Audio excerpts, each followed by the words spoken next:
years after slave ships made their first journey from Africa to the American colonies, our next guests are putting the spotlight on the consequences that still resonate to this very day, and was celebrating the unsung contributions of Black Americans and talking about ways to correct a really shameful history.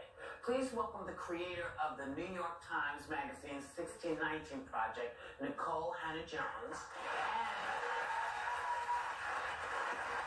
star of ABC series Station 19, Boris, Kodjoe. So, Boris. Yes.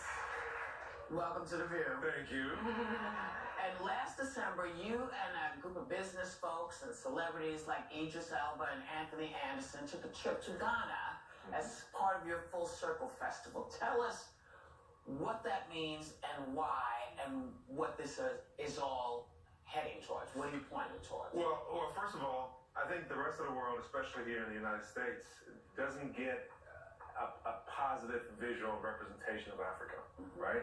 All we hear about here and all we associate Africa with is famine, war, diseased children, mass exodus to Europe, due to decades of one-dimensional media coverage.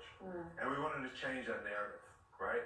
We wanted to show people the vibrancy and the diversity in Africa, the beautiful people, the food, the music, the nightlife, the historic sites. So we brought 100 people over there, our friends, to experience Accra, Ghana, to go to the slave castles, to have parties on the beach, to go out at night, to mingle, to collaborate with people, to have that exchange that's so necessary. And it was a profoundly transformative experience for every single person that went. So we realized that we need to make this available to everybody. There's 400 million people of African descent living outside of the continent. And every single person needs to go to Africa to experience that. Wow. You mentioned that you saw the slave castle and the slave cells in Ghana where Africans were sold and then, of course, sent to the slave ships. Yeah. What was that like for you, that experience? You know, I've been many times now. My father's from Ghana, so I've been as a boy, and I took my children, and I took my wife, Nikole, and every time you go, it's a visceral, it's such an emotional experience because you feel the spirit of those who were in these dungeons and who went through all these atrocities that we know about. And you know, it's really amazing when you get a chance to reconnect with your roots, because you realize that you're not descendants of slaves. You're descendants of enslaved Africans, which is a big difference. We are the descendants of survivors. Right? So understanding that helps you reclaim your cultural identity, which is so important, especially for African Americans. And once you understand where you came from, you have a better idea of where you're going. So it's really transformational. I want to thank both of you, because I don't think we can really move forward until we fully understand how this country began. Absolutely. And you have done such a good job with your project recently, 1619. If you haven't read it, please do. I did last night for hours. It is the entire New York Times Magazine. You understand that America really did begin in 1619. And their essays, our work, I mean, it really does. I will never understand, but it taught me so much. I had tears going to sleep, and I woke up this morning telling my husband about it, and I said, everyone needs to learn. She's been saying, we gotta go to Ghana. I know.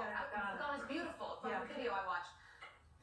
Why did you want to do that? And what was the New York Times reaction when you said, not just a page, I want the entire magazine to be this? I wanted to do that because I first came across the date 1619 in high school, and it was a book by historian Lerone Bennett called Before the Mayflower. And every American has heard about the Mayflower, which lands in 1620, but almost no Americans had heard about the White Lion, which landed in 1619. Because one story was about freedom, which we love, and the other story was about slavery, which we don't. And I felt that slavery is just as foundational to America's any ship or anything that happened after that. It becomes foundational to our economic, political, cultural, and legal systems, but it's treated as marginal because it's a history that doesn't glorify the United States, and so we're very uncomfortable with it. So realizing that the 400th anniversary was approaching, and that this anniversary was likely going to pass in most households with no notice, no acknowledgement. It just seemed like a tremendous opportunity to not just talk about the past, but to show the ways that all across American life today, we are still living with that legacy. And when I suggested it to the Times, honestly, I made the pitch that this anniversary is coming. None of you have heard of it either.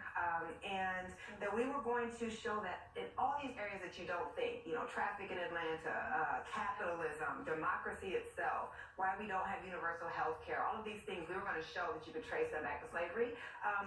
My editors at the Times immediately said, let's do it. And the project actually kept getting bigger and bigger and bigger because we realized 400 years to assess something so foundational, it had to be something really big. Sonny, I love what she said. She said, we didn't have a democracy until Black America made it a democracy. Yes. Yeah. No, That's when it was real. yeah, and it's something we talk about all the time. Abby and I talk about. Nikole, and I loved this project so much. I mean, I was trying to get that magazine, got more and more copies of the magazine. It was sold out everywhere. You couldn't even get it. One of the points you make with this project, as you just alluded to, is that as a country, we are a country founded on both an ideal and a lie. And 1619 is just as important to the story of America as year 1776. Absolutely. Well, that's the year of the compromise.